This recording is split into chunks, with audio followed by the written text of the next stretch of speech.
જૂનાગઢના વિસાવદર તાલુકામાં સરકારી અનાજનો જથ્થો સગે વગે થયાનો આક્ષેપ, જ્યાં વિસાવદર તાલુકાના 5 ગામના લોકોએ ધારાસભ્ય ગોપાલ ઇટાલિયાને રજૂઆત કરી કે તેમના ગામમાં સરકારી અનાજનો જથ્થો સગે વગે થયો અને ગ્રામજનોને અનાજ નથી મળ્યું। આ અંગે ગોપાલ ઇટાલિયાએ પુરવઠા નાયબ મામલતદાર સાથે રૂબરૂ મુલાકાત કરી અને ગુનેગારોને તાત્કાલિક સજા મળે તેવી માંગ કરી।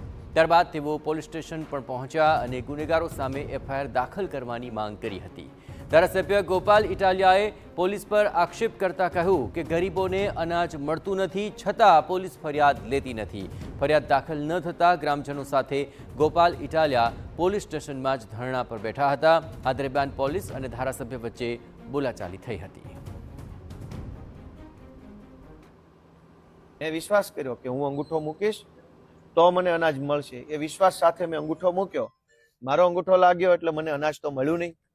તો મારા વિશ્વાસ સાથે ઘાત થયો છે, એ મારી સાથે વિશ્વાસઘાત થયો છે। હજારો લોકો કહે છે કે અમને અનાજ જ નથી મળ્યું, અમારા અંગૂઠા તો લઈ લીધા છે।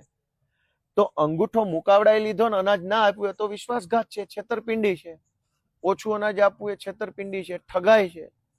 પણ વિસાવદર પોલીસના સાહેબોને આમાં કોઈ કલમ નથી જડતી। કાયદામાં કઈ કલમ છે, કયો ગુનો છે, અમારામાં નથી આવતું।